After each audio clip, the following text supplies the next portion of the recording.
Is it too early to spend big on FAAB? Is it too early to drop struggling stars? Is it too early to panic and alter your strategies? We'll answer these questions and more next on Beat the Shift.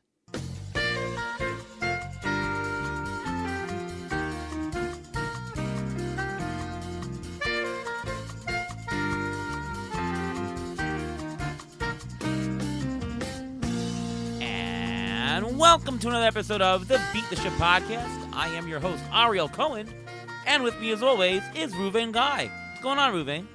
Not much. How are you doing today? I'm doing pretty good. I am 4-0 in league play in softball and another 4-0 in pickup softball. So I'm 8-0, buddy. We're doing good. Our Sunday game was rained out this week. I hope to go 10-0 on Thursday as another doubleheader. Very nice. As long as you're doing better than our Metsies, because I think you can pitch better than Kodai Senga right now. Oh, dear. 1 run in 18 innings yesterday. The Mets look really lost. I mean, just really. Like, the team is not gelling. I mean, Carlos Mendoza is got to be out of here, if not at the end of the year, probably somewhere in the middle. Alex Cora was let go. I feel like Mendoza is out of here really soon. Why, was he the guy who put the team together? Who put all these ragtag group together? Well, that was David Stearns. Okay, so he's just managing the pieces that was given to him after a whole reshape. This is a whole argument we can have all night, so let's not get into it. All righty. Well, we'll talk about some fantasy and non-Mets, hopefully, or maybe a Met will come up to our dismay. Well, we've got a fantastic guest today. You know him, Clay Link from RotoWire. What's going on, Clay? Hey, Ariel. Appreciate you having me. And hey, Ruvain. Always a pleasure to be on with you guys, and much appreciated. Same here.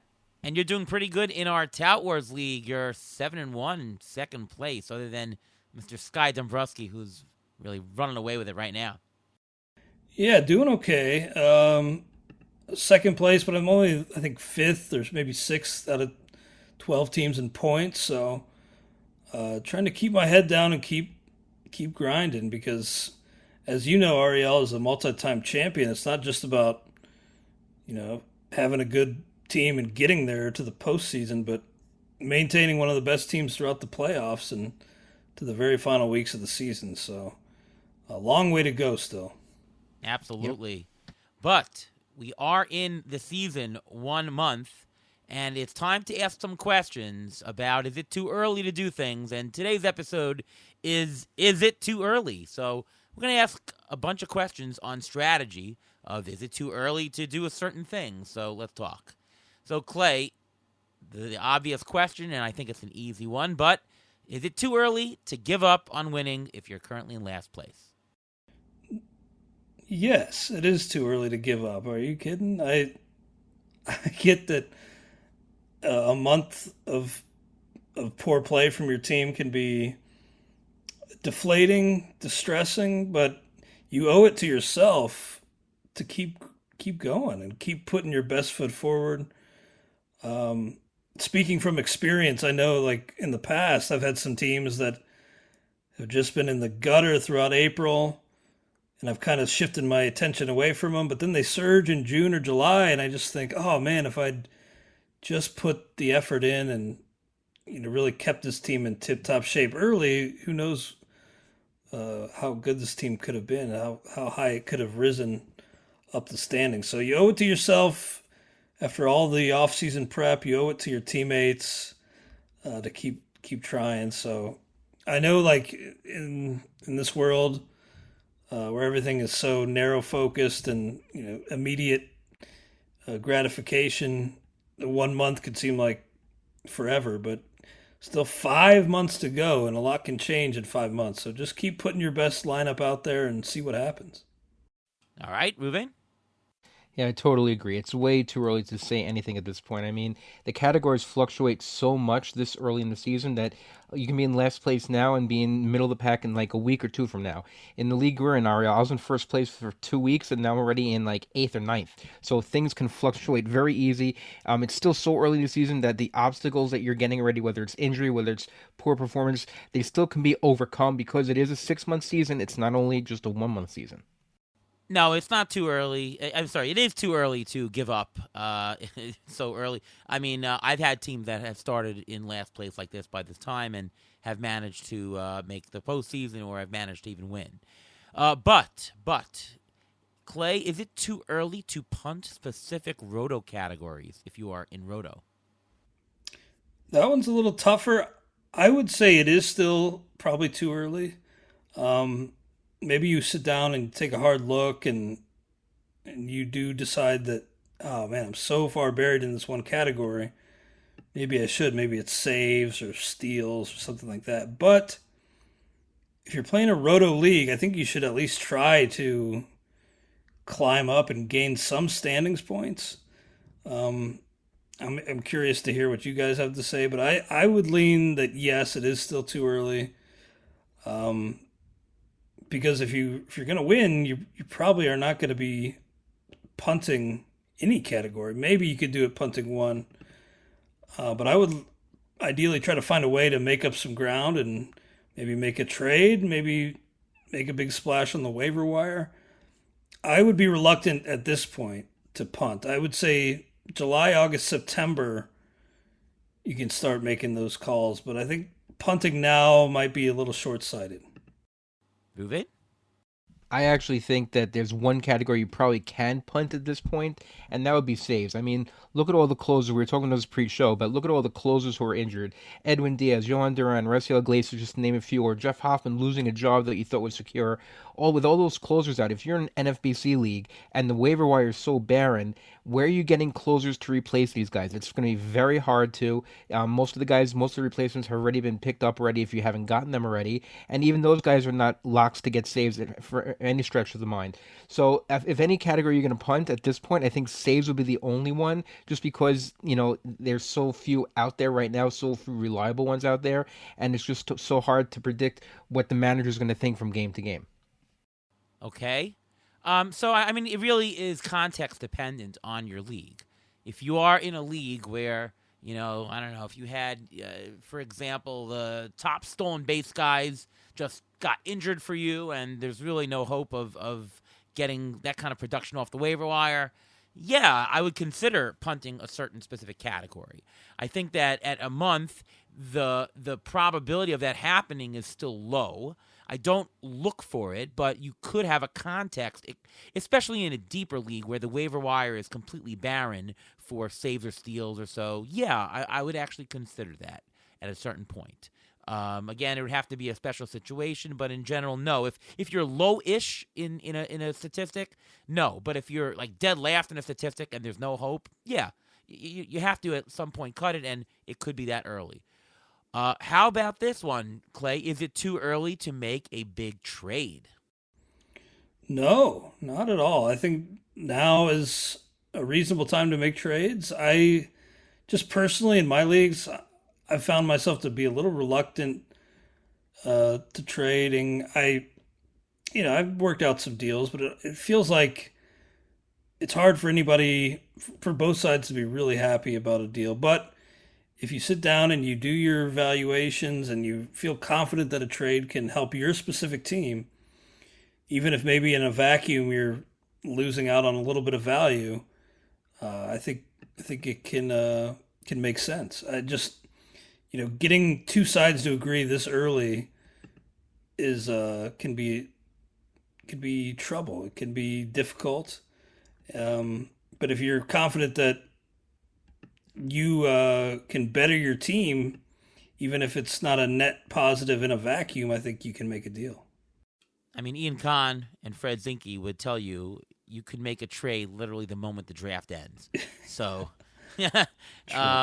I mean, to me, it's not too early to make a big trade. I think maybe I'll ask you, Ruvain, in more of, is it too early that you need to force a big trade? That I don't think so. I think you should let the trades come to you. There's no reason why you can't send out certain offers. I mean, there's no if you're in a trading league, there's no limit as to how many offers you can send out, and never know if one of those offers will stick.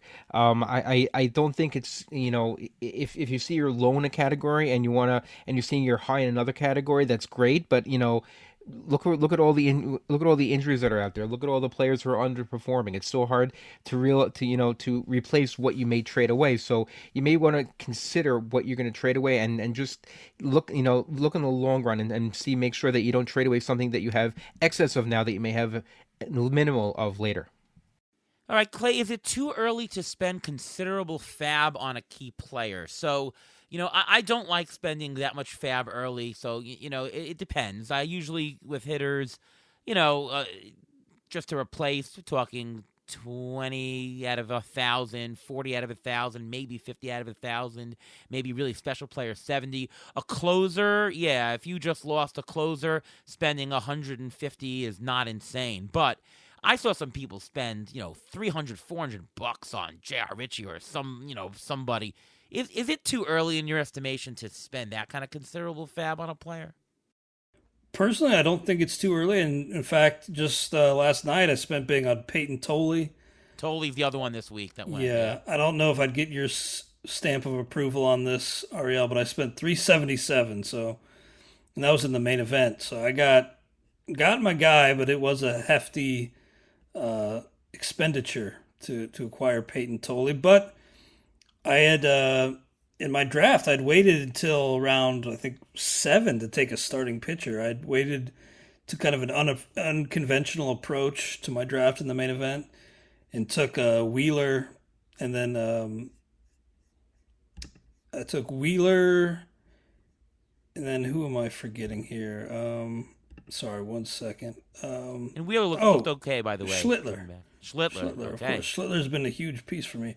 But I lost Cade Horton, so I felt like I needed some starting pitching, just given the build in the draft and the fact that I lost Horton and a few others. So I did spend big on Tolley, and if I get an impact player now, I have 5 months of that impact player compared to, say, maybe a prospect gets called up in June and I spend it then, where I have significantly less time. So I think if you feel good about a player, strike and see if they can move the needle for you. By the way, you spent 377. Can I ask what the second highest bid was there? Yeah, 214.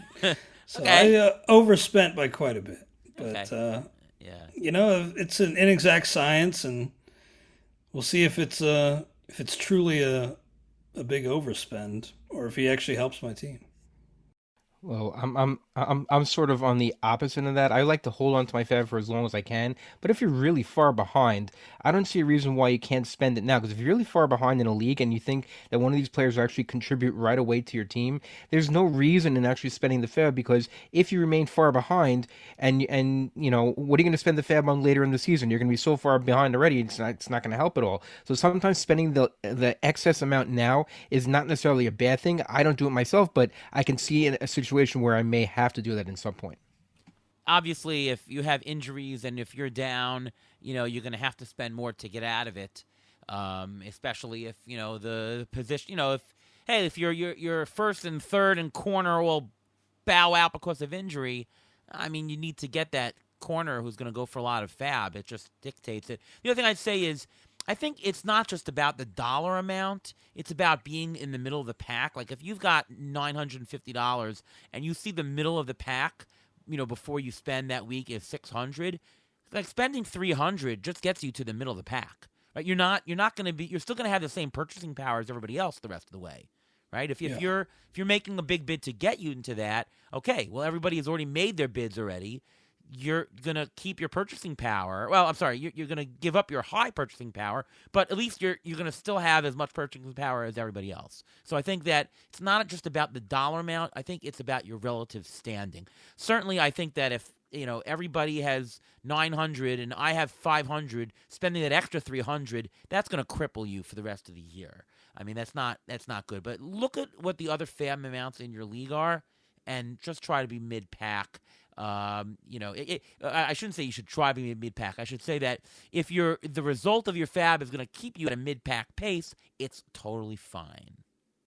Okay, I was just curious what you guys think about it, because I see this pretty much every year where somebody online is upset that somebody late in the season who's down in the standings dropped big money on a free agent acquisition. Is that fair play to you guys? Because I think, if you went into the league, you paid your entry fee, you should be able to spend your fab whenever you like it. And if you want to improve your team late, go for it. But it seems like some people get upset when it's later in the season and people low in the standings spend their money. I think it's totally fair play. It's not. There should not be any sort of unwritten rules about, if you're down in the standings, you can't spend your fab. In a roto league, absolutely, it's fine to do that. Yeah. I mean, you're here to knock some other people out of categories. You're in a money league. There's no reason you can't. You're not colluding with another. Like I have a problem with somebody making a trade late in the season, because from a zero probability to a zero probability, and you're giving another team a thing. But no, you're allowed to. Yeah. You're allowed to do yourself in a head-to-head points or head-to-head categories. No, I think it's totally. Yes, it's totally fine to do that. The only case I would say is if you're in a total just points league, right? And you've got, you're in last place, you're not making anything, and you've done no lineup moves for 13 weeks. All of a sudden to make a move at the end, that to me is poor taste. Like, I don't want somebody who's not been making moves all year to finally say, yep, I'm going to make moves right now. That's kind of a little bit poor taste. But if you've been making lineup moves all the time and you've been just spending small amounts of fab, well, that's fine. If you want to spend bigger the last week, you've not been neglecting your team in terms of activity. I don't see a problem. I agree, and I think there's an unwritten rule about poor sportsmanship. That's what you're talking about. That spending a ton of money late. I don't see listen, you're paying the same if you'll say it's NFBC or whatever it is. You're paying the same entrance fee as everyone else, and you have that money to spend. You could spend it any way you want. You want to save all your money and spend it just from July on? Go ahead. You want to spend it all in April, May, and June? You could do that also. You could do whatever you want. It may not be to the liking of everyone else, but I actually have a question for both of you.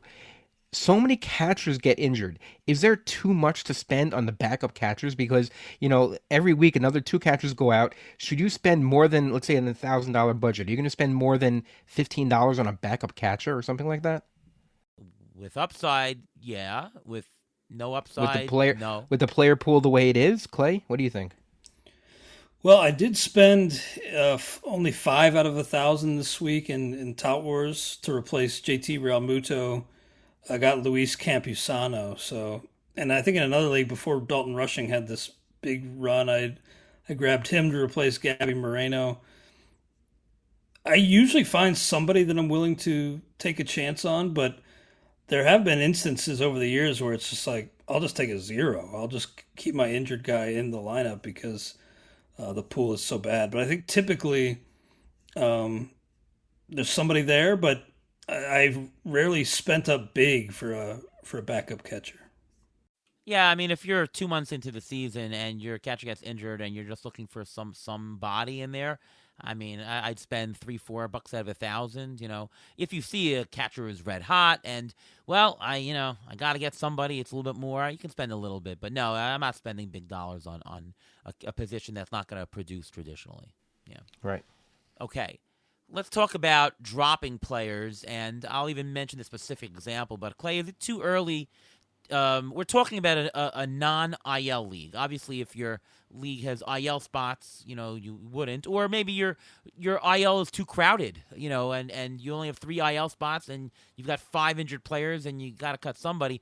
But is it too early to drop an injured player that, you spend considerable draft capital on? And for the example I'm going to use is Edwin Diaz. I mean, we spent 3rd, 4th round picks on Edwin Diaz this year. He's going to be out half the year. You only get 7 reserve spots and no IL in NFBC. Is it too early to cut a guy like that begrudgingly, Clay? No, I think it's wise to cut a player like that, and I did that with Edwin Diaz in the league where I have him. Just when it comes to the timetable, 3 months, potentially longer, and this team's just looking at the big picture, looking at wanting to win the World Series. So, if Diaz is healthy at the end, they may ease him back pretty gradually, and I just think you have to accept that as a loss and cut your losses. So, Diaz is a guy I moved on from like Nick Pivetta.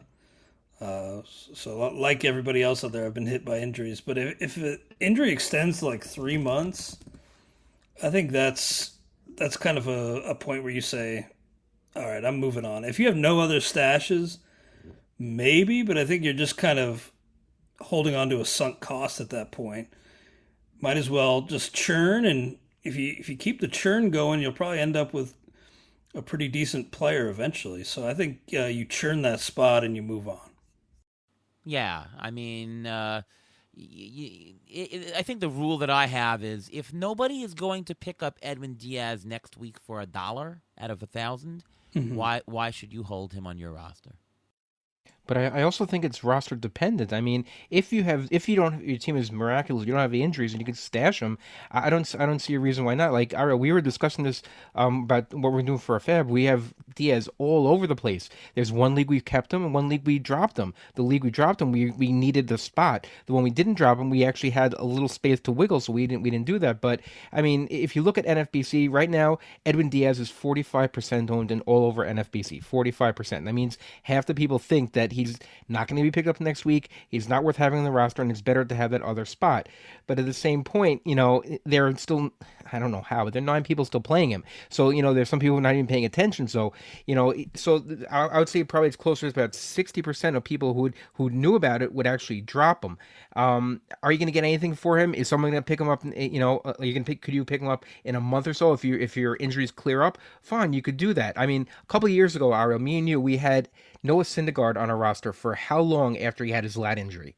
About 3 months, 4 months until we dropped him. That did not work out well because we didn't use that roster spot properly. Yeah, I mean, I think we should have dropped Edwin Diaz in all the leagues. Now, I mean, the league that you said that we kept him in, we picked up, I think, 3 or 4 other players as well. So Correct. We were picking up a lot of people. And it wasn't injury related either. It was performance related. So we're like, you know what? We can hold on to stash at least another week. Right? Like, if we're picking up 4 players, do we need that extra roster spot for one more week? We don't need it. But the truth is, we should have just dropped him. I mean, I don't think anybody's picking up Edwin Diaz next week. And if they do, then they're crunching their own roster. You're not going to make use of him. I guess if you're in a deep mono league, then then I'd consider, and he's your only closer, then I'd consider, because maybe on the back end, in the last half a year, you'll get a couple of saves, otherwise it's a total 0. So I guess, in that kind of context, but 15-team mixed, I can't, again, the hard rule is, if nobody's going to pick him up for $1 next week, or you consider that, I would say he's a drop. Is that fair, Clay? Yeah, I like that rule of thumb. I hadn't really thought of it that way, but I'm going to start implementing that, I think, Ariel. So thank you for that. Yeah, because there is that opportunity cost of having that guy on your bench. And exactly. If nobody's willing to spend $1 for that opportunity, then that's pretty telling. So yeah, exactly, and that is the exact phrase. It's opportunity cost. Like, yeah. If you're going to decide, forget about Edwin Diaz's injury. If you're going to decide for a healthy player who's not performing, should I drop him? I think that you have to consider the opportunity cost of, okay, if I drop this guy, is he going to be picked up next week? If the answer is yes, then no, you should hold on to him another week. If the answer is no, no one's going to want him next week, then you can let him go. There's no opportunity cost. Sure, take a gamble on somebody else, assuming it's the FAAB is not considerable.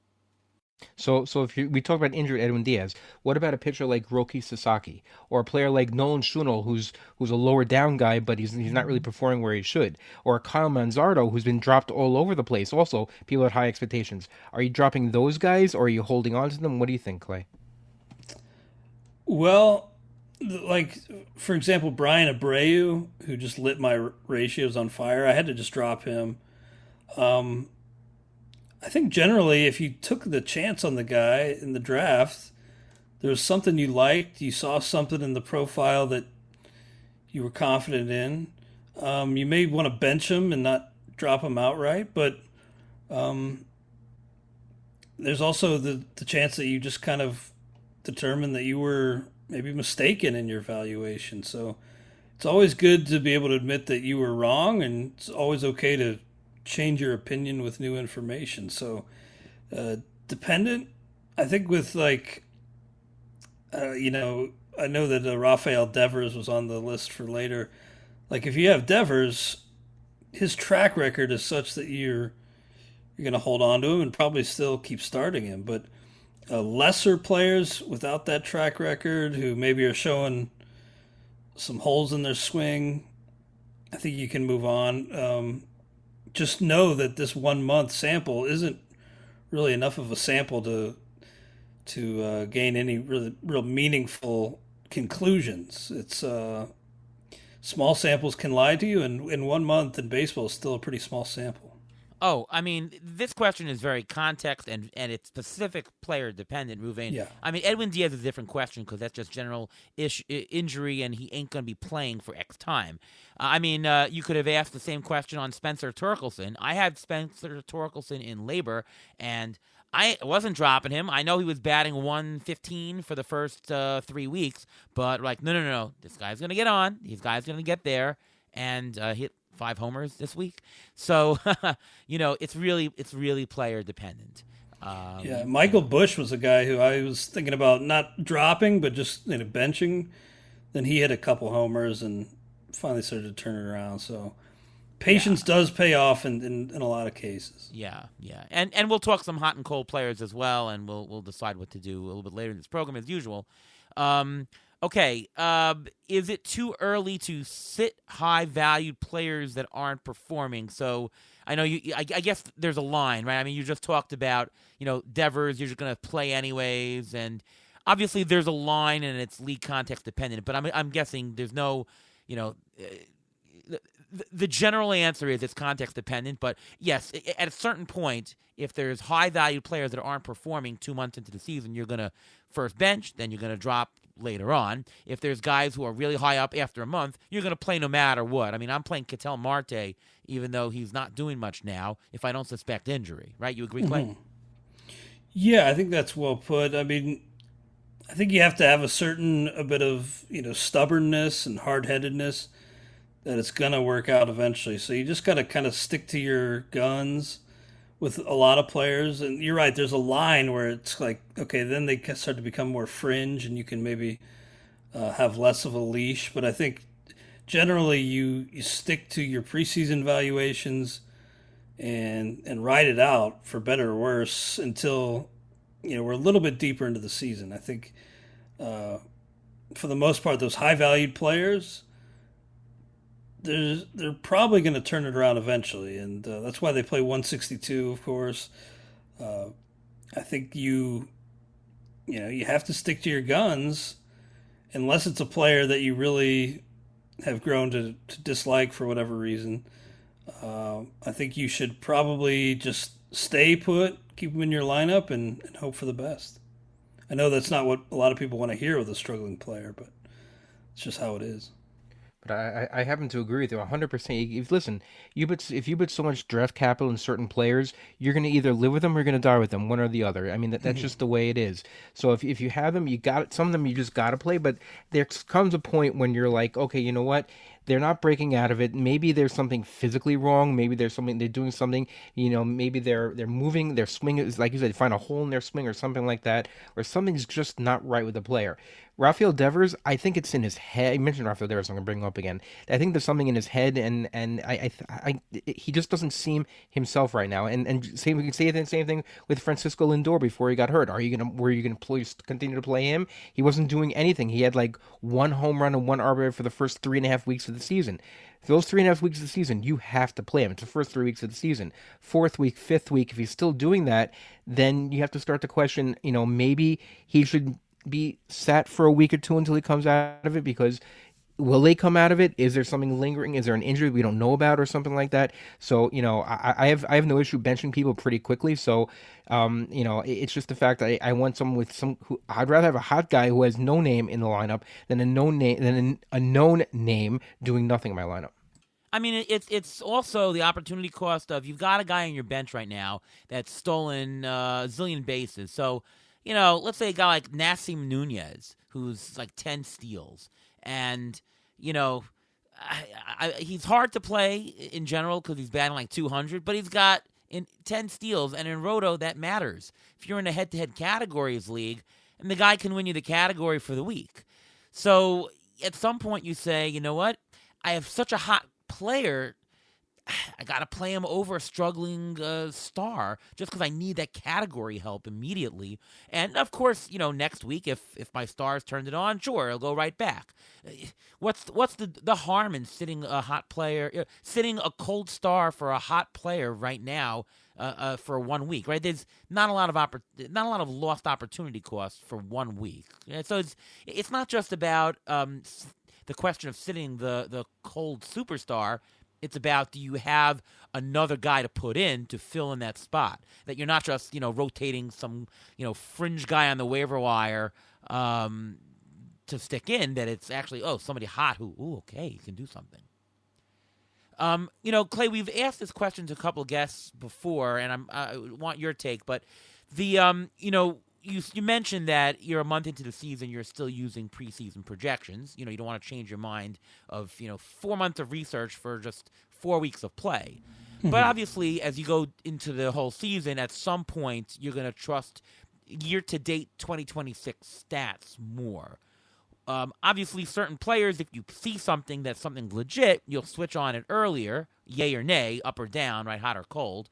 But is there a general date somewhere in the middle of the year that you would flip where you'd say, okay, after this date, I'm really using year-to-date stuff more and I'm not really going by preseason projections? Or how long are you holding on to the preseason pretty much?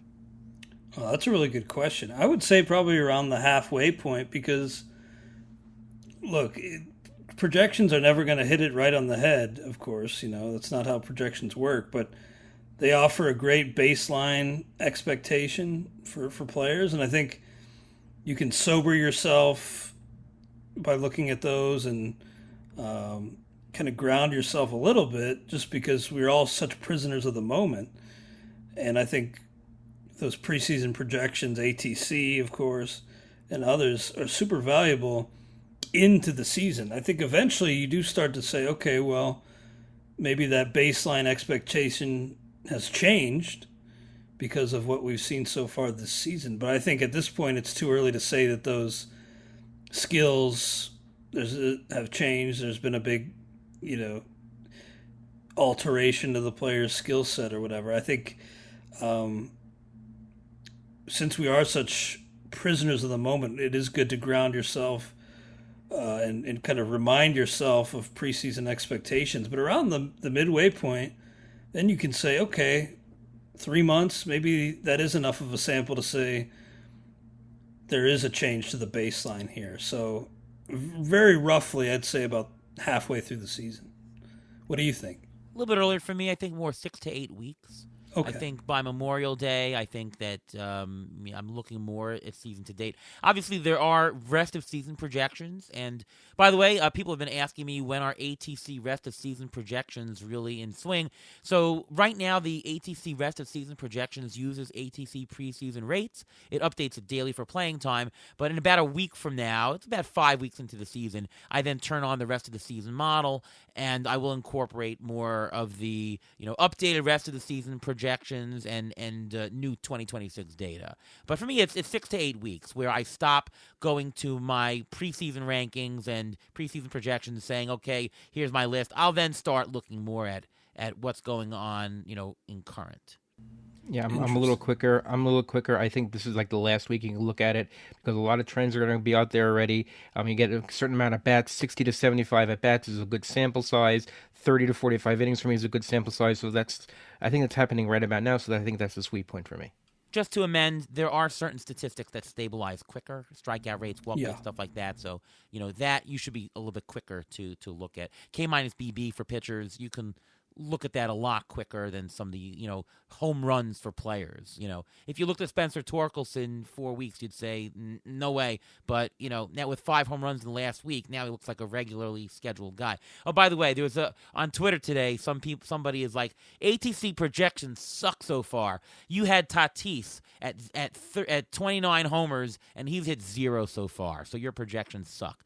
I mean, dude, like, okay. That's ridiculous. I mean, that's ridiculous. And my comment was, and I wasn't trying to go at Oopsie, but I said, Oopsie had 31 projections. So your beef should be with him, not with me. That actually wasn't a dig at Jordan. I was just saying that if you're going to go after projections, why are you picking ATC, which is in the middle? At least say Jordan said it was 31. But the point is that, come on, you can't ding a projection system because for 4 weeks a guy has had 0 homers. That's just not the way projections work. Your projections for the entire season, how can they judge it after 4 weeks? It doesn't make any sense. No. All right, let's do some buy, sell, hold, drop, and we'll talk about some players hot and cold. And question is, what are you doing with them? All right, Clay, let's go first. Jose Caballero, he's been hot as heck. He's been, hitting. He's been stealing as usual. Are you buying him? What are you doing? Are you buying? You're selling? You're holding? You're not dropping him, obviously. Yeah, my initial inclination here is to sell. Because, Caballero's a nice little player, but he's kind of been a career sort of utility type. Yankees also getting Anthony Volpe back this week, right? So I don't think that's going to squeeze Caballero's playing time a ton, but it could eat into it a little bit. And again, just his track record, he's always swiped bags, but I'm a little dubious about the hitting to this point. So, I'm not really buying it, but I'm curious how you guys see him fitting in once Volpe is back. Yeah, Ruben? Well, I'm actually buying or holding at this point because you got him in the preseason. You got him during draft season for his stolen bases. He's got 11 stolen bases for now. A 271 average that he has right now, that's just, it's cherry on top of it. You don't think he's going to hit the home runs. He has 3 of those also. His main issue coming to the season was playing time. You mentioned Anthony Volpe coming back, who he can be back at the end of this week. Also, they just brought up Jason Dominguez, the Martian. He's back. So he's going to lose playing time even more because they're bringing up other players who they actually want to play. However, the beauty of Jose Caballero is that he's eligible everywhere and he plays everywhere.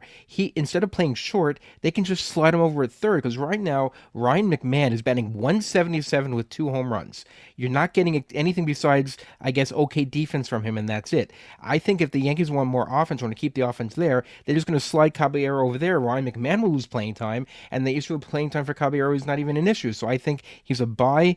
Definitely a hold and keep playing and keep getting those stolen bases. Okay, so this is league format dependent. In terms of what we think he's going to be, Jose Caballero, I'm going to say, is exactly still going to be going forward the preseason projections of him. The pace that he's stealing, we know what he's going to do with steals. He's going to have 40 steals. He's not going to hit 3-something, right? He's not barreling the ball. He's not getting on. He's been lucky with the BABIP, blah, blah, blah. And, of course, the playing time is going to go down with Volpe back. But he's going to get enough playing time to do the steals damage that he would normally do. And he's going to come in for defense at certain points. And if anything goes wrong anywhere in the entire field, outfield included, he's getting the playing time back because he's actually shown he's hitting this year. So Caballero, in leagues that you would have rostered him, in a 15-team league, he was preseason a $5 player. He's above replacement. You're not going to sell him. You're going to hold him. The only format that I would say he's going to be a sell, he's not a drop, is a 10-team mixed. Because then he's below replacement or a sub. And if somebody believes that he's better than he is, that he's, oh my God, and you have got enough steals without him, then you can sell and get something for him. But otherwise, in most leagues, he's just a straight hold for me, Caballero. We know what he is. He's not this hot. He's what he's done the last 2 years. That's what I have to say. Okay, next guy, Josh. Is it Jung or Josh Young? How do you pronounce it? Young. Yeah, I believe it's Young. Okay, so Josh Young, I'll go with him. The dude is batting a nice 308 for the year. His BABIP is 338, but believe it or not, his career BABIP is 324. Really interesting. He actually gets a high BABIP. He's walking tremendously. He's not striking out, and there's enough at-bats to stabilize for me to say that this is legit. His EV off the bat is much better than usual. Everything about him looks okay. His barrel rate is a little bit low, but in line with everything. I mean, he basically looks like he's what his potential could be. I mean, look at 2023 for him. He had 23 homers, batted 266. To me, that's a value. Josh Young is an absolute hold. I don't think you're going to get much more from him on a sale, and there's no reason nobody's going to think he's better than he is, and he's definitely better than people are willing to him. So to me, he's a straight hold in almost every single format. Clay? Yeah, I think you're probably right, although his injury history makes me a little hesitant to fully buy in. He was actually available in one league this past weekend, and I went pretty hard after him and was disappointed I didn't get him. Um, you look at his baseball savant page, and yeah, a lot of that more descriptive than predictive, but a lot of red on that page right now. A 296 XBA, and his StatCast hard hit rate is 52%. So he's absolutely crushing it. Doesn't have much speed, but that's not why you roster Josh Young. You mentioned, the pedigree, the expectations as a number 8 overall pick in 2019. It seems like it's taken him a little while, and the injuries have gotten in the way. I'm going to also label him a hold, but the best indication or predictor of future injuries is past injuries. So if you don't feel good about the health grade, I could see maybe selling him, but I'm going to go hold here. Ruvain, 3 for 3. And I'm gonna go buy. Actually, I think he's gonna be. I think we're only seeing the tip of the iceberg. I mean, his K rate for his career for this year is already down 9%. And he's only batting 192 versus lefty this year, which is an aberration. Usually he hits lefties, so I think there's actually room for him to improve a little bit more. So for me, definitely hold. I wouldn't sell him because I think there's a little even more room for improvement, and I actually buy if I can. Okay, so we're all high on him. Let's go to Colson Montgomery. Ruvain, I'll let you go first. Dude has 7 homers so far. Not a great batting average. What's your take on Colson Montgomery?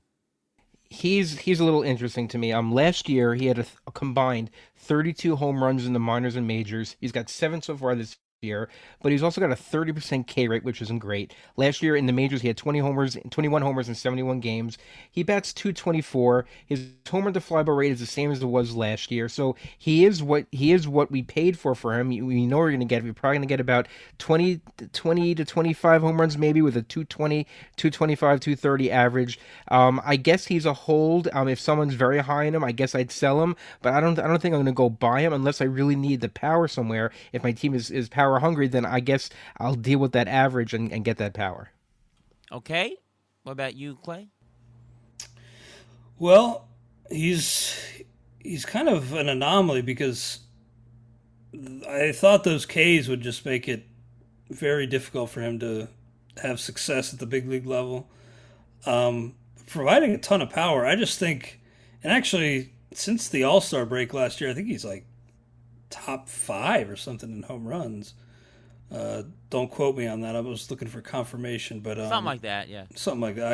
I could look it up, but I just think that eventually the K's are going to catch up to him, and it's going to lead to a really cold stretch. I think we could talk in a month and say, "Oh man, Colson Montgomery," but a 126 WRC plus, very close to what he had last season.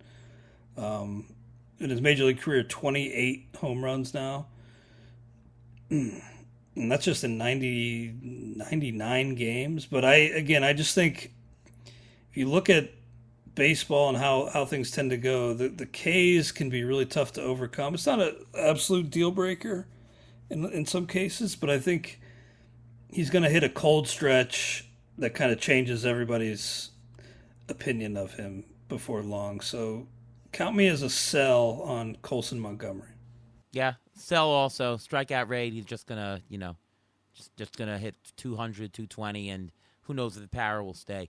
By the way, this is not the trivia question of the week, but anyone want to guess the top 4 homers this year so far? 10 or more homers so far. Anybody want to guess who's there? Murakami? Yeah, so maybe it's a White Sox thing because Murakami is also, very high up with 11. He's actually tied for first.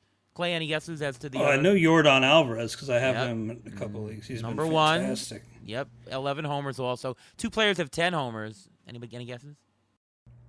James Wood. Wood, correct. And the other is a fairly obvious one. Judge. Yeah. Judge. Yeah. Trout's got 9, by the way. But all right, so there you go. Next guy, let's do some pitching. Justin Robleski. Clay, why don't you go first? Buy, sell, hold. Well, by the way, Colson Montgomery is tied for fourth since the All-Star break last year in homer. Wow.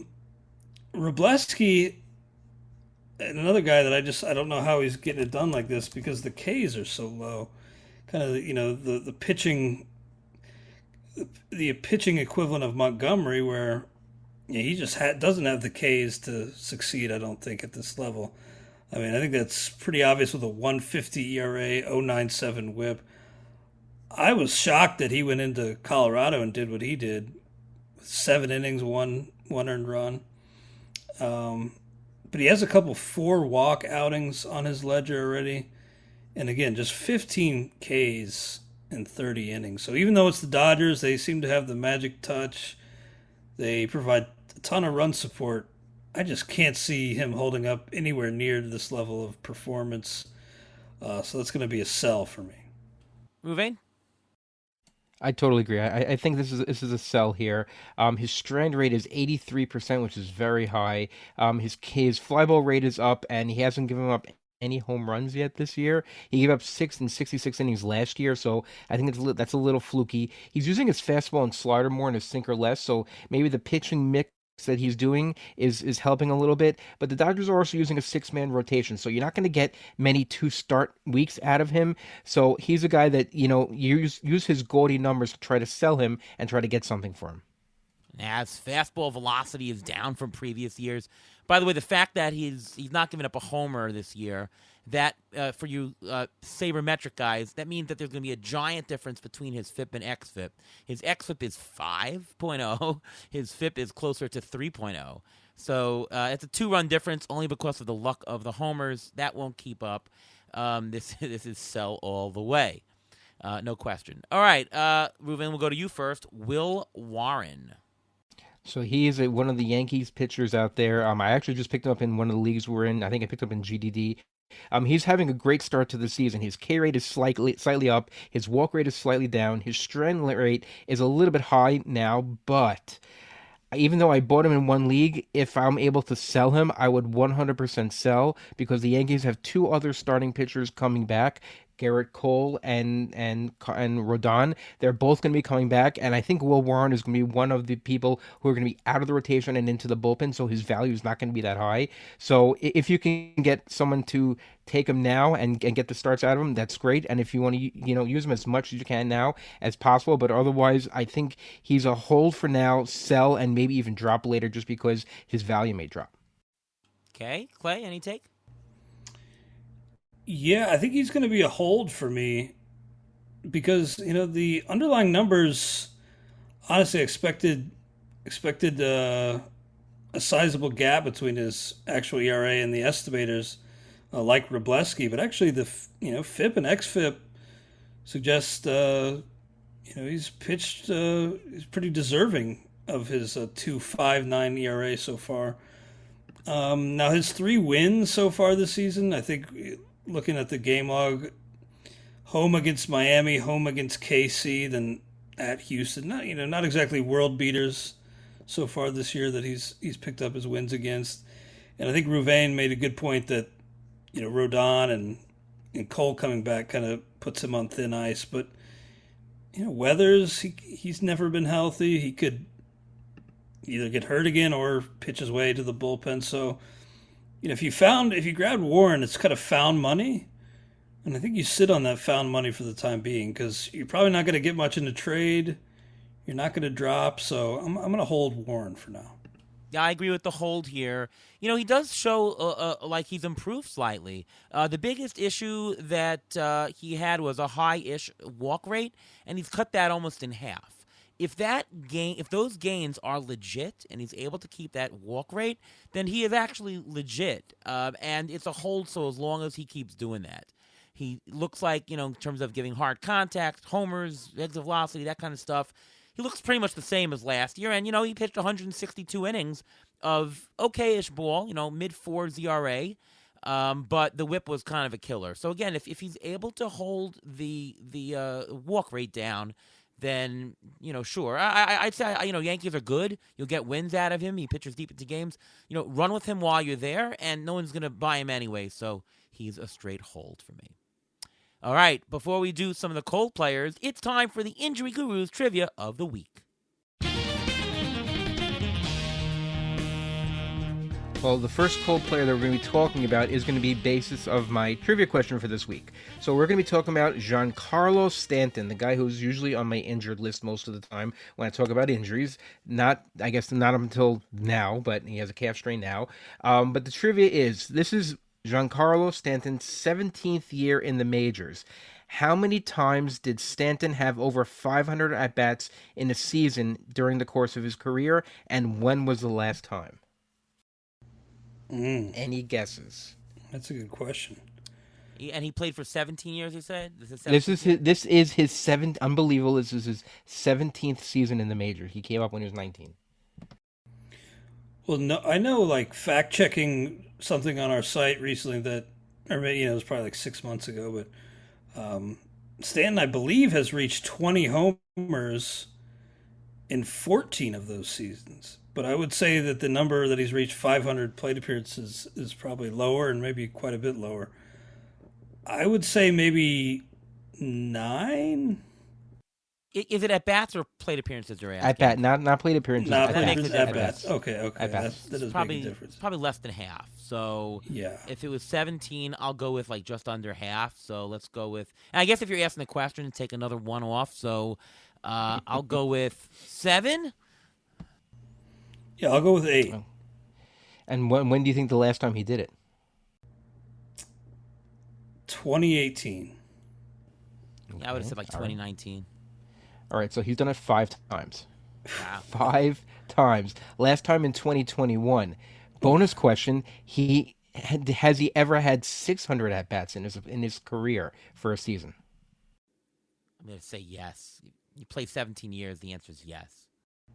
I would say yes to the year he won MVP in the National League. Maybe he did win an MVP. So yeah, once he did it once. But the reason why I put him on this cold list is because he's only batting .256 and he only has 3 home runs and he's been quote unquote healthy.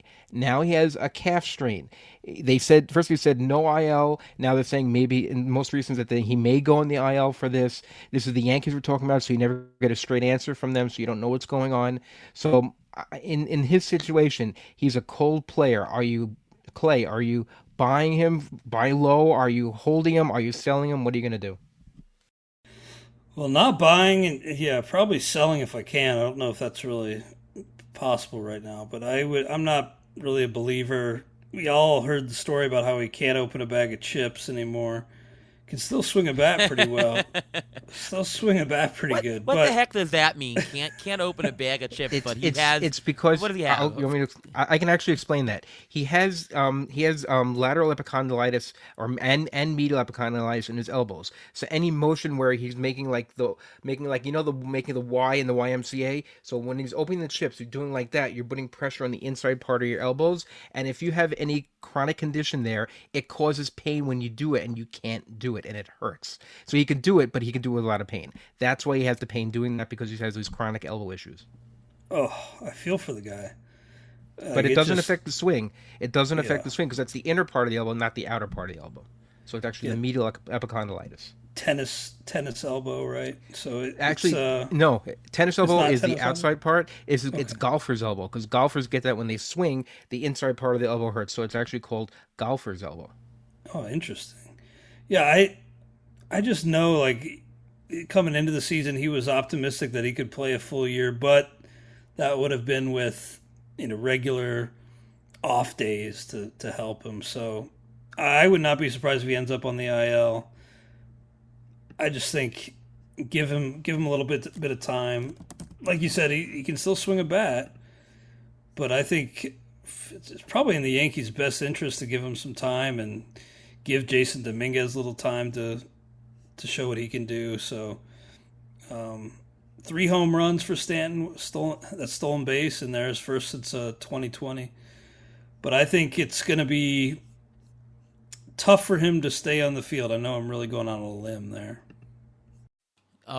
No, I don't think that's a big limb to Well, over under 19 home runs for the total season. Under. Yeah, under at this point. Under. Okay. Yeah. All right, couple of more players to talk about. Let's do these in pairs. Rafael Devers, Willy Adames, all on the same Giants team. Maybe it's a team thing. I feel like Rafael Devers though has has done this where he's cold a little bit and then comes on strong. Willy Adames, had that big year a couple years ago and has been fantastic. So, what about them? I mean, obviously you're not dropping Devers and Adames, but are you going to sell them? Is the question. Can you? What are you doing, Clay? Well, we were just talking about Devers on our podcast at RotoWire. I was talking about it with Todd Zola, and currently the very bottom of the F4 leaderboard. So negative 0.7. For the record, by the way, Ariel Cohen is at 0 F4 for the year. Like, just saying. Yeah, so you're almost a win greater than Devers here. Yeah, and I'd be good with the minimum league salary. So, Yeah, I'd take that too. Yeah, Hey, sure. I have the same war as you right now. But no, it's really hard to figure out what's going on with Devers because the K rate's been about 30% since he made the jump to San Francisco, and this year his walk rate has fallen by like close to like 2/3. Like he's walking at a 5.1% clip. Last year, 15.4%. So maybe he's pressing. Maybe he's still trying to prove something to the Red Sox. I don't know. It's. I think Rouvain alluded to it earlier that it seems to be just in his head right now, whether he's pressing or who knows. But it's not the same Devers that we saw for all those years. So I'm a little worried here. Adames, I think, will get on track eventually. But the park hurts both guys, and I think that the park itself just lowers the ceiling a pretty significant extent for both guys. Well, I think you can lump both of these guys in the same basket because both of them, their K rates are up, and both of them, their walk rates are way down. They're going the wrong way. For Devers, he's at the lowest, hardest hit rate for his career, and I guess you could try to sell him because you can still sell the name Devers. You could probably get something, at least something for him if you want to sell him. But the thing is, if you sell him, third base right now on the waiver wire, if you're not getting a third baseman back, is very barren. I think you have a better chance of getting something in advance only because getting something back only because of that. And Willy Adames, I mean, is it the cold weather that he's not hitting? I don't have any reason, but the question here though is, do you sit Devers? Do you sit Willy Adames? I think you can get away with sitting Devers until he starts to heat up because he will eventually. Last year, I think he started 0 for 23 or 24, whatever it was. And Willy Adames sometimes can get you a stolen base here and there, maybe. And shortstop is a little bit deeper, so you could probably get something better on the waiver wire just to plug in to have him sit. But I think for both of them that you really if you built your team around these guys, because you probably thought the Devers would hit about 20, 25 home runs, Adames can hit you 20 home runs. If you sit those guys, where are you making up those stats? So it's really hard to sit them, but I think you really have to. Yeah, I mean, I would say I'm playing both of them, especially Adames right now, going at Philadelphia, and against a couple lefties. I know it's Luzardo and Sanchez. Good ballpark. Phillies are playing crappily. Yes, crappily is a word. No, they're both in the same team. I think whatever's affecting them could be cold weather. It could be both.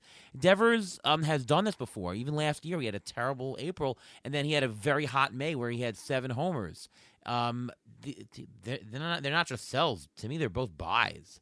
If somebody's willing to sell like Rouvain, I'll buy them both. I think I can get the same player at a discount now. What do you think, Clay? Yeah, I think, I lowered Devers in my rankings to like around 150, but that's still like, in your active lineup type of guy. I will say though with Devers, at first base, there are a lot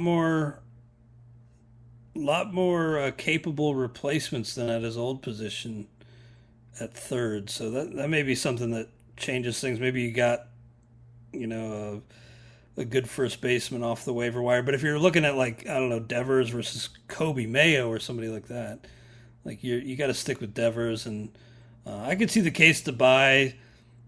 Just again, it's a strange profile for him through the first month because he's struggling against right-handed pitching more so than against lefties, and struggling on the road. So it's just, I'm with you that he's going to get it together, but bounce back to what? It may not be the heights that we saw with Boston.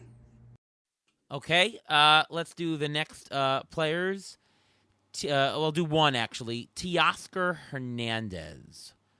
Clay, what are we doing with Teoscar? Certainly not dropping him at this point, but is he a buy, sell, or hold? I liked him. I still like Teoscar quite a bit. Just that the team doesn't really need to lean on him so much as a big-time run producer. There was that year, I think it was 2024, where he was second to Ohtani on the team and in homers and RBI. And this year, he has batted high up against lefties, but fifth against righties and sometimes even lower. So I think he's going to be okay. He's probably a hold. I'm not going to say buy on him because that may be tricky to find a match there, but I think he's another guy like Devers, and maybe not on that same tier, but you look at the track record, and that can give you some peace of mind. Should bounce back and finish with around 20, 25 homers, 80 to 90 RBI. Just the fact that they don't really need him to be the key run producer anymore, or really past couple years. But I think still a very capable bat that you want in your starting lineup.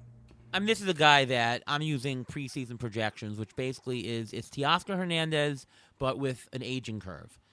Maybe a little bit fewer at-bats because they're going to sit him a little bit more down the stretch for the Dodgers here. But this is just a hold. Like, he's who we thought he was. He projects well as an old, boring guy, and you'll get that. I mean, he already has 4 homers this year. It's not like he's not doing 0-0. Mm-hmm.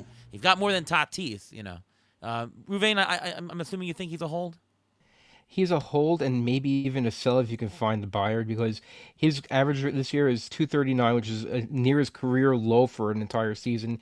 He's barely on pace for 20 home runs. His K rate is up. His home run to fly ball rate has been trending down for the last year plus, which is a little concerning. And he's only batting 182 versus lefties when he used to mash them. Another thing which is very interesting, he's batting 205 on the road and 270 at home, which is very interesting also. That's a pretty big split. So if you're able to, move him in our lineup and play him at home against righties, then I think I guess that's the way to play him at this point. Okay, final players to talk about, and we'll do them one shot. Jack Flaherty, Andrew Abbott. I mean, Andrew Abbott, he's always been lucky, better than the numbers he's been showing, so we just catching up to him. And Jack Flaherty, is it just old age, things catching up to him? What are your thoughts, Clay, about Jack Flaherty and Andrew Abbott? Well, I'll start with Abbott just because I've seen most of his starts. And you're a Reds guy, right? Yeah, and it's been ugly.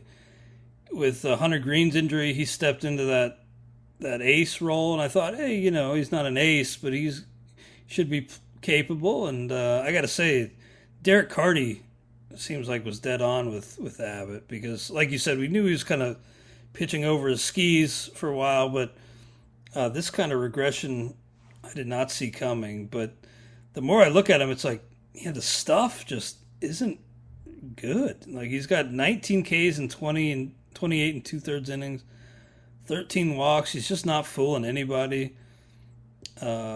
The other day, he got down like 3-0 to Javier Baez, grooved him a fastball down the middle. I think it was Javi Baez's first ever 3-0 count homer. It was just really brutal. Not the first ever 3-0 count swing for Javi Baez, though. He'll swing it anyway. Not at all. But it's kind of baffling that he's, again, it was kind of like he was walking a tightrope in past years, but to see him just fall off that tightrope like this is pretty stunning to see. Still winless through 6 starts, and again, it's been a struggle pretty much every single time out. Did have a pretty good outing on opening day, but if you take opening day out of it, he's got 8.34 ERA. Pains me to say as a Reds fan, but he's going to be a sell if you can sell, or if after another rough outing or two, maybe you just drop the guy. It's gotten to that point. I think Flaherty's, I don't want to say a buy, but a hold for me. He had that bad outing at Great American Ballpark recently, but I think on this team that's going to be pretty good, provide chances for wins.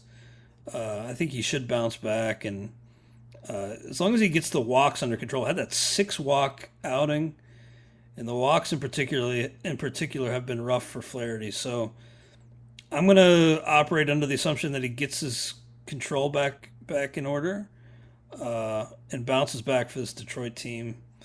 Don't feel great about it, but give me a positive direction arrow on Flaherty.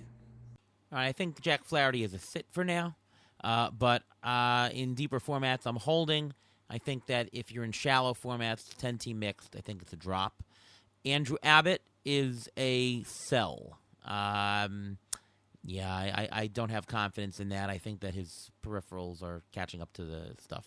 So, Yep, that's. I tend to agree. I mean, the Flaherty thing, I think he's a matchup play at this point only. He's a possible streamer. I mean, if I saw him on the waiver wire and you see his ERA and WHIP, and he's playing against, let's say, a poor offensive team like the Mets. I'll bring up the Mets there. Playing against a poor offensive team like the Mets, then maybe I'd pick him up and because they don't.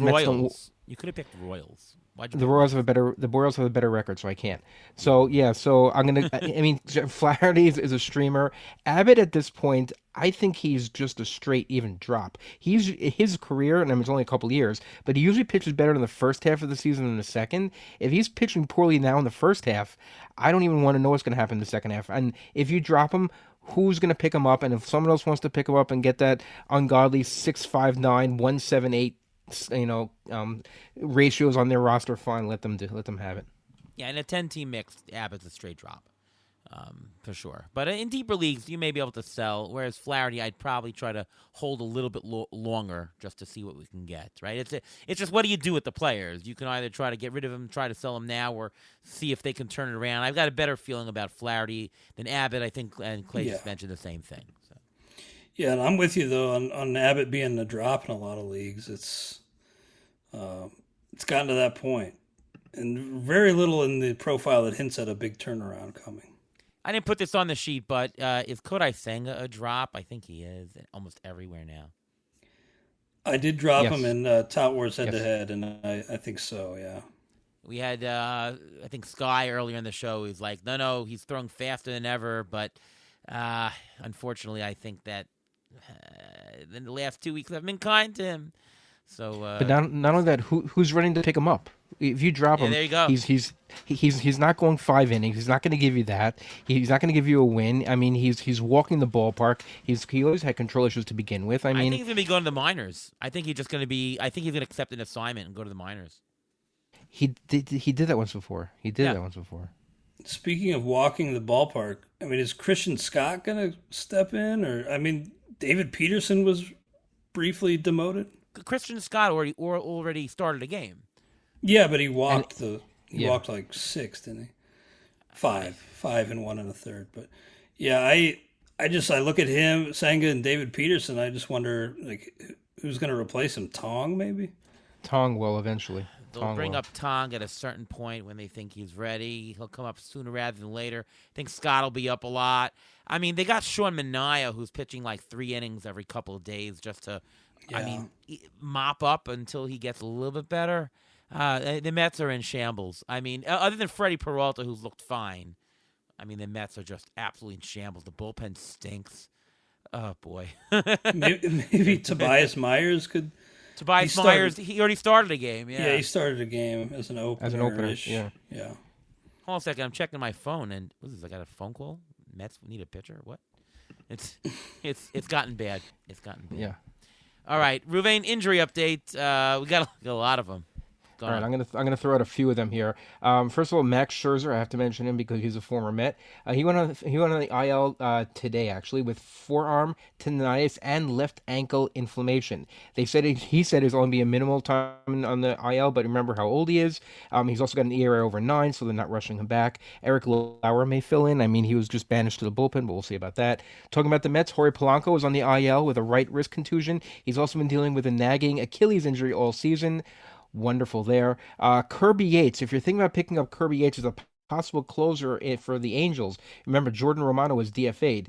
He's coming back from knee inflammation. He could be back this coming weekend. However, he is not faring well in his rehab assignment, so just be aware of that. George Springer was told, and they said today, that he will not need a rehab assignment and could be activated as early as April 29th. So I'm going to try to give some good news here. Gabriel Moreno, you mentioned him early in the podcast, Clay. He's expected to return to Diamondbacks by Friday, by the end of this week, coming back from a left oblique strain. Mookie Betts should begin a rehab stint it's probably over this coming weekend, and he could be back sometime next week. Spencer Strider coming back from an oblique strain. Anthony Volpe from the shoulder surgery. Nick Lodolo from a blister. All these players, they're all having actually they're doing well in the rehab assignments, and Strider and Volpe should be back by the end of this week. Hopefully, Strider I think is supposed to pitch sometime over the weekend, and Lodolo should be back in about 10 days or so, coming back from his blister. I'm optimistic about Spencer Strider. I think that he might be able to. He'll get the strikeouts coming back. Question is, will he also have the walks and thus the WHIP and ERA problems? But he's gonna. If your team needs strikeouts, like he's the guy right now. If he's available in your league or trade opportunity, I'd pounce on it right now. Yeah, Strider's velocity, I'll just mention, has been encouraging since he started that rehab assignment. Yes. So that was kind of a big question earlier this spring. Yeah, no, absolutely. And we know his upside. So, all right. Well, this has been a fantastic episode, Clay. It's always great talking with you and great playing against you and great camaraderie with you always in leagues. And I know you're going to be formidable the entire season long in Tout Wars. So I'll try my best, but your team looks good. And I know you didn't have Vlad Guerrero last year, but got him back this year. Got him back, and so far it's paying off, I think. Yeah, well, thank you guys. I appreciate you having me. I always learn something just kind of sitting in with you guys, and I really appreciate it. I'll just say one thing I'm just seeing now within the last 15 minutes. Jeff Passan reported that Travis Bazzana coming up for the Guardians. So could be a bonanza for Bazzana this weekend in FAAB. So keep that in mind. How much money of your FAAB or percentage would you be willing to spend on him? Good question. Top prospect in baseball right now. Yeah, hit 287, 422, 511 at AAA. So I'm thinking like 10 to 15% of a budget, and that might be undershooting it at this point. Yeah, what do you guys think? 371 this week, so sure, 15%. Yeah. After my big Tolley expenditure, I don't know if I'll be able to get him. But. Well, because he is a top prospect, and because he's being called up now, they're going to call him up and play him. They're not going to call him to have him sit on the bench. So he's going to get playing time. So if you know that's the case, then you can. If your team's not doing well and you're near the bottom, there's no. Why not spend 20%? What else are you going to spend it on? Is there another number one prospect coming up? Well, there will be after Bazzana graduates, but will there be another top prospect coming into the season that's going to be brought up? I don't think so. So if you're going to spend money, I guess he's the guy to spend it on. Question, sort of Fred Zinke-esque. What's the keep honest bid? So if you're willing to spend, 15, 20% on him, what's the keep honest bid? If you really don't want to spend, but, I can't not spend, 9%. Like, is there a keep honest number that you're compelled to do so just to make sure that he doesn't go for absolutely nothing? I think those are important because a lot of times you'll put in a keep him honest bid and you'll get the player. So. Oh, for sure. Staying up on FAAB is important, and just putting in the effort to get a number. Let's say you don't need him. Yeah. And you don't have injuries. You don't need him. It's going fairly well.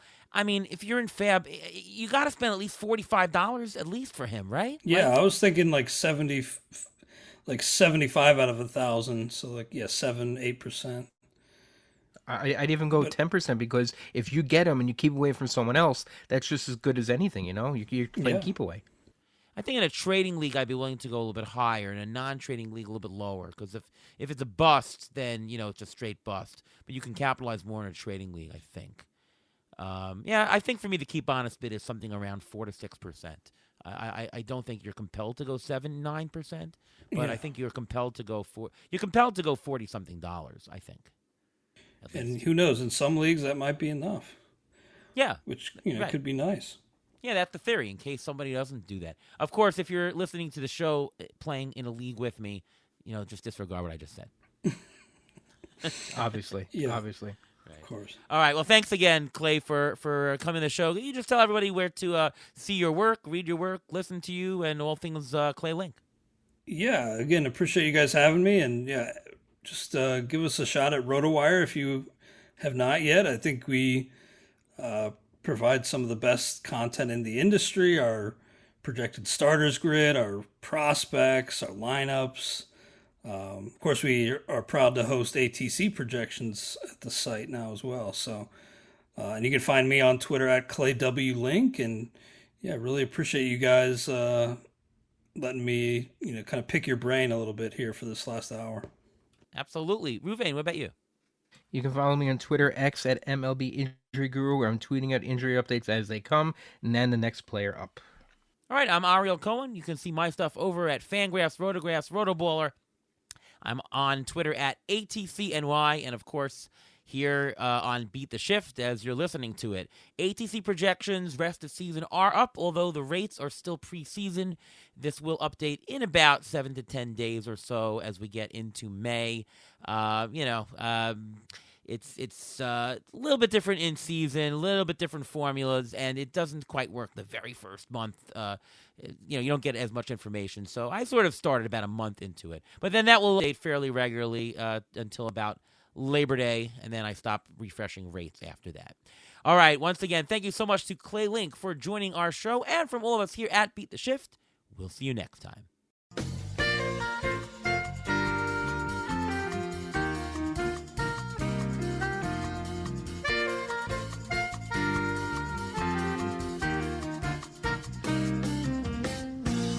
Thanks for listening to the Beat the Shift podcast presented by Fangraphs. Follow us on Twitter at beat_shift_pod.